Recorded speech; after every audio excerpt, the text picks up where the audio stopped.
আলহামদুলিল্লাহ। আজকে তো আপনারা আমাদের জনসভায় আছেন, জান্নাতের টিকিট কে কে পাইছেন? কাহই পান নাই? কেন আমরা যে কয়া ভাই আমরা বলে জান্নাতের টিকিট বেচাই, এটা মজমা বসে যদি এটা না বেচাই তাহলে আর কোনটা ফির বেচাবো? আসলে জান্নাতের টিকিট আমরা বেচাই না, এদের চরিত্রের দোষ। বিভিন্ন হলে বিভিন্ন বারে টিকিট কাটি ঢুকি আকাম করি গেছে অভ্যাস। এই কারণে আল্লাহর একটা পবিত্র নির্ধারিত স্থান জান্নাত নিয়ে ওরা কটূক্তি করার দ্বিধাবোধ করতেছে না। যারা আল্লাহর জান্নাত নিয়ে আল্লাহর বিধান নিয়ে কটূক্তি করে অবমাননা করে, এই জন্ডাকার মুসলমান কৈমারের মুসলমান আগামী নির্বাচনে তাদেরকে লাল কার্ড দেখাবে। আরে আমরা তো জান্নাতের টিকিট বেচাই না ভাই। জান্নাতের সুসংবাদ তো আল্লাহ রাব্বুল আলামিন তার পবিত্র কোরআনে নাজিল করে দিয়েছেন।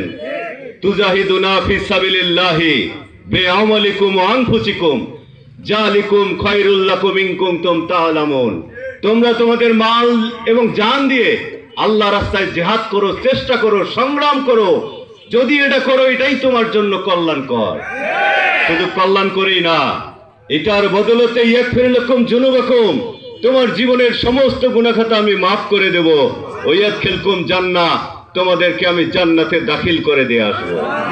আল্লাহ তাআলার এই সুসংবাদ আমার নবী গ্রহণ করেছিল, আমরা গ্রহণ করেছি। আমরা মানুষের দ্বারে দ্বারে আল্লাহর এই সুসংবাদ দেওয়ার দায়িত্বটা পালন করতেছি শুধুমাত্র। তোমরা কয় যে আমরা নাকি ধর্ম ব্যবসায়ী। আরে ধর্ম ব্যবসায়ী কারা? যাদের উযু নাই, গোসলের ফরজ জানে না, প্রস্রাবের যদি চাপ ওঠে হাটের কান্টি দৌড়ায়, খোলা জায়গা কোনটে আছে, না হলে গলি, না হলে পরিষদের পিছনে বইসেও না ভাই, দাঁড়ে। এক নেতা কইছি ভাই দাঁড়ে তো করলেন, কামটা করলেন ফির পশ্চিম পাকে। কইছে ভাই উল্লে কেন দেখেন, পশ্চিম পাকে হইল বুদ্ধি আমার আছে, নলটা ঘুরি দিছি অন্য পাকে, পানিও নেয় না।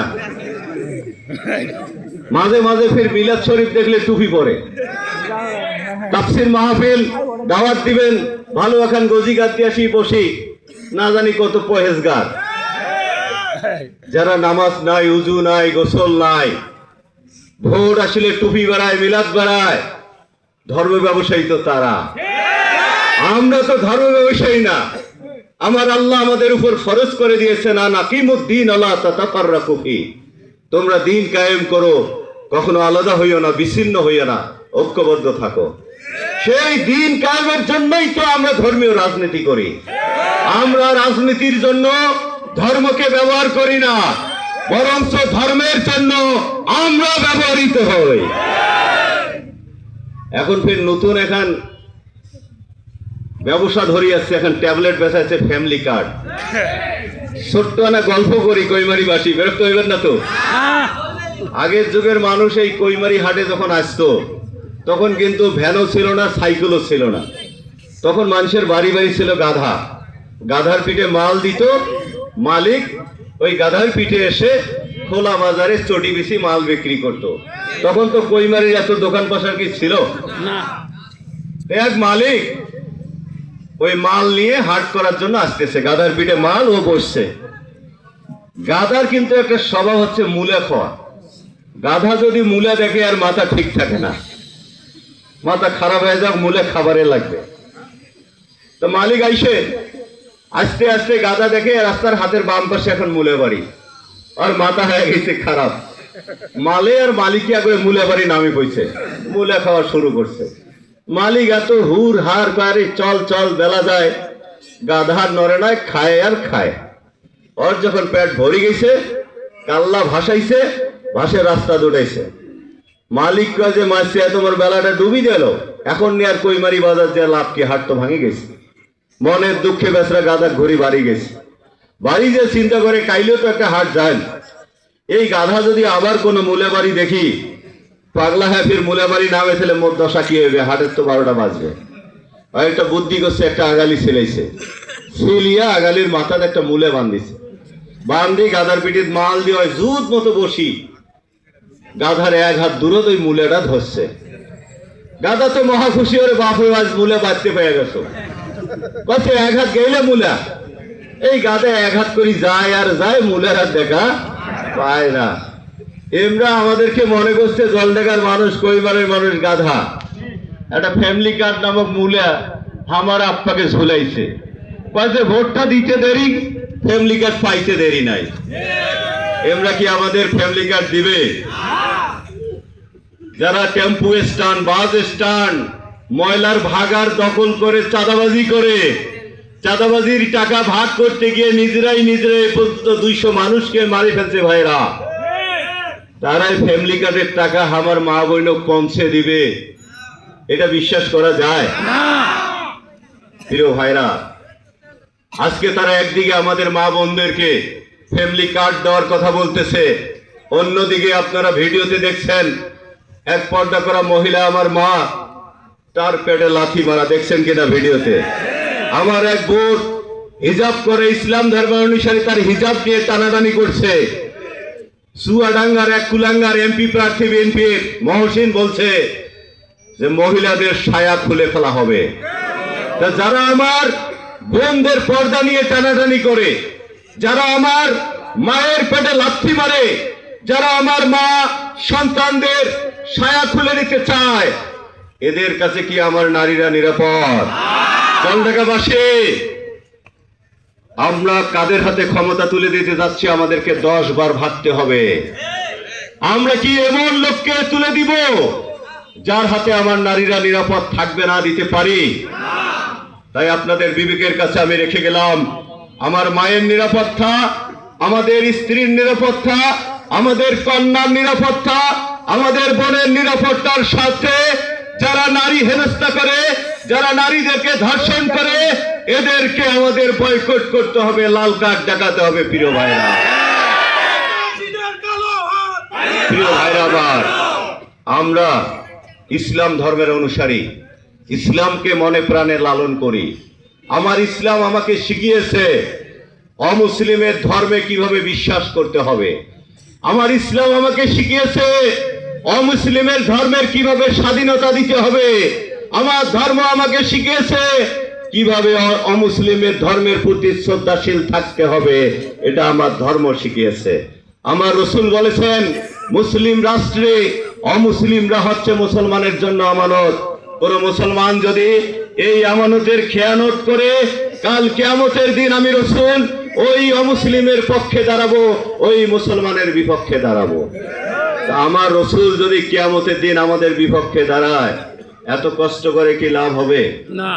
প্রিয় ভাইরা আমার, এই জন্য স্বাধীনতার 54 বছরে দাদারা যে রাজনীতি করুক না কেন, আমরা দাদাদের প্রতি শ্রদ্ধাশীল ছিলাম, দাদাদের প্রতি আমাদের ভালোবাসা ছিল, দাদাদের ধর্মীয় স্বাধীনতায় আমরা কোনো ব্যাঘাত সৃষ্টি করি নাই। এটা আমার ধর্মের কারণে আমি শিখেছি। প্রিয় ভাইরা, কিন্তু একটা স্বার্থান্বেষী মহল রাজনৈতিক ফায়দা হাসিলের জন্য হিন্দু এবং মুসলমানের মাঝে একটা দেওয়াল তৈরি করে রেখেছিল। আমরা নির্বাচিত হলে হিন্দু মুসলমানের মাঝে বিভেদের এই দেওয়ালকে উৎখাত করে, হিন্দু মুসলিমকে একাকার করে আমরা এই জলঢাকাতে একটা সম্প্রীতির রাজনীতি তৈরি করব ইনশাআল্লাহ। ওবায়দুল্লাহ সালাফি নির্বাচিত হলে উনি যেমন মন্দিরের জন্য কাজ, মসজিদের জন্য যেমন কাজ করবেন, ওই মন্দিরের নামে যে বরাদ্দ আসবে, 1 চুল 19-20 না করে ওই মন্দিরের বরাদ্দ মন্দিরে পৌঁছায় দেওয়া হবে। ওবায়দুল্লাহ সালাফি নির্বাচিত হলে ওই কবরস্থানে যেমন আমরা মাটি ভরাট করব, ঠিক তেমনি আমরা ওই শ্মশানেও মাটি ভরাটের কাজ করব। ওবায়দুল্লাহ সালাফির কাছে একজন মুসলমানের যে অধিকার থাকবে, একজন হিন্দু ভাইয়েরও ঠিক একই অধিকার থাকবে। ওবায়দুল্লাহ সালাফি শুধু মুসলমানের না, শুধু জামাতের না, ওবায়দুল্লাহ সালাফি হবে মুসলিম অমুসলিম পুরা জলঢাকাবাসীর এমপি। প্রিয় ভাইরা, প্রিয় কৈমারিবাসী, কথা দিয়ে যাচ্ছি, যে রাজনীতি করেন না কেন, আমরা নির্বাচিত হলে আমরা কোনো প্রতিহিংসার রাজনীতি করব না। আমরা 17টি বছর দোলাবাড়িতে পালিয়ে থেকেছি। প্রিয় ভাইরা, দোলাবাড়ির মাল্লিগুলোকে আমরা বালিশ বানিয়েছিলাম। আমাদের স্ত্রীরা গভীর রাতে উঠে বলে যে আমার পেটের অসহ্য যন্ত্রণা হচ্ছে, আমি মনে হয় বাঁচবো না, আমাদেরকে মেডিকেলে নেওয়ার ব্যবস্থা করো। সেদিন কিন্তু পুলিশের ভয়ে আমরা অ্যাম্বুলেন্স নিয়ে আমার স্ত্রীর ওই চিকিৎসার ব্যবস্থা করতে পারিনি। প্রিয় ভাইরা, অনেক বাবাকে দেখেছি শীতের রাতে কেঁপে কেঁপে বলতেছে, বাবারে এইরকম কষ্ট আর কতদিন আমার সহ্য কর্ম, আল্লাহ কি না আমার পাকে দেখেও না। আমরা এত কষ্ট সহ্য করেছি। প্রিয় ভাইরা, আগামীতে যে দল করে করুক, এই জলঢাকার কোন মানুষের কোন স্ত্রীকে আমরা আর কষ্ট দিতে চাই না। আমরা জলঢাকার কোন ভাইয়ের সন্তানকে আর কষ্ট দিতে চাই না। আমরা এমন একটা সম্প্রীতির রাজনীতি করব যেখানে কোনো প্রতিহিংসা থাকবে না, ভিন্ন আদর্শের কারণে তাকে জেলে নেওয়া হবে না। আমরা একটা উদার নৈতিকতা সম্পন্ন ভ্রাতৃত্বের রাজনীতি এই জলঢাকাতে সালাফির নেতৃত্বে শুরু করে 5 বছরে আমরা একটা রোল মডেল তৈরি করে যাব ইনশাআল্লাহ। আমি কথা দিয়ে যাচ্ছি। প্রিয় ভাইরা, হাতে বেশি সময় নাই। যে কথাটা আমি বলতে চাচ্ছি, আমাদের বড় বড় বাজারগুলোতে অনেক সমস্যা। এই কৈমারি বাজারের উপর দিয়ে আমি মাঝে মাঝে অনেক গেছি, রংপুরে গেছি। বর্ষাকালে এই রাস্তাগুলোতে হাঁটা যায় না। এই কৈমারি বাজারের সবচেয়ে বড় সমস্যা হচ্ছে এখানে ড্রেন নাই, পানি নিষ্কাশনের কোনো ব্যবস্থা নাই। ওবাইদুল্লাহ সালাফি নির্বাচিত হলে আমরা অগ্রাধিকার ভিত্তিতে এই কৈমারির ড্রেনেজ ব্যবস্থার আমরা উন্নয়ন ঘটাবো ইনশাআল্লাহ। কৈমারিতে একটা স্বাস্থ্য কেন্দ্র আছে, ডাক্তার নাই, ওষুধ নাই। আমরা নির্বাচিত হলে শুধু কৈমারি না, প্রতিটা ইউনিয়নের এই স্বাস্থ্য কমপ্লেক্স গুলোতে যে কোনো মূল্যে আমরা এমবিবিএস ডাক্তার বসে আমার যে বোন গর্ভবতী হয় তার প্রাথমিক চিকিৎসা, তার ওষুধপাতি, আমার ভাইয়ের চিকিৎসার বন্দোবস্ত আমরা এই কৈমারিতে করব। প্রিয় ভাইরা আমার, আমাদের সবচেয়ে বড় সমস্যা হচ্ছে জলঢাকা স্বাস্থ্য কমপ্লেক্স। এই আর কি চিকিৎসা দিবে? ওই নিজে অসুস্থ, আর বেড নাই। বেড থাকলো বেডের খুঁড়া ভাঙ্গা, মানুষ যায় মাজিয়ার থাকের লাগে, ঠিক কিনা? এনা ভেজাল দেখলে রেফার টু রংপুর মেডিকেল করে দেয়। আমার গরিব মানুষ কৈমারি থেকে জলঢাকা মেডিকেল গেছে, রেফার করে দেওয়া হয়েছে। কোথায় পাবে হঠাৎ করে টাকা? কোথায় পাবে মাইক্রো ভাড়ার টাকা? কিভাবে রংপুর যাবে? আমার ভাইয়েরা দিশাহারা হয়ে যায়। ওই মেডিকেলে দেখবেন যে পরীক্ষা নিরীক্ষার জন্য গেলে কয় যে আমার যন্ত্র খারাপ, তোমরা বাইরেও টেস্ট করো। আরে ক্লিনিকের কম দামি যন্ত্র ভালো থাকে, স্বাস্থ্য কমপ্লেক্সের কোটি কোটি টাকা খরচ করা যন্ত্রপাতি নষ্ট হয় কেন? আমরা নির্বাচিত হলে আমরা কথা দিয়ে যাচ্ছি, জলঢাকাবাসী, কৈমারিবাসী, আপনাদের সমস্ত চিকিৎসার বন্দোবস্ত আমরা ওই জলঢাকা স্বাস্থ্য কমপ্লেক্সে করবো ইনশাআল্লাহ। জলঢাকার মানুষের সমস্ত পরীক্ষা নিরীক্ষা ওই জলঢাকাতে হইতে হবে। শুধু প্যারাসিটামল ট্যাবলেট দিয়ে আমাদেরকে বিদায় দিতে পারবে না। সেখানে ইনজেকশন, স্যালাইন, ঔষধ যাবতীয় বন্দোবস্ত করতে হবে। প্রিয় ভাইরা, আল্লাহ ওবাইদুল্লাহ সালাফি নির্বাচিত হলে আমরা 3 চাপপূর্ণ আধুনিক শান্তিপূর্ণ জলঢাকা গড়ে তুলতে পারবো ইনশাআল্লাহ। মহান রব্বুল আলামিন আপনাদেরকে কবুল করুন, ওবাইদুল্লাহ সালাফিকে কবুল করুন, কৈমারিবাসীকে কবুল করুন, দাড়িপাল্লা মার্কাকে কবুল করুন। আমা তৌফিকে ইল্লা বিল্লাহ। আসসালামু আলাইকুম ওয়া রাহমাতুল্লাহ। অমুসলিম ভাইদের প্রতি রইল আমার আন্তরিক অভিনন্দন, শুভেচ্ছা।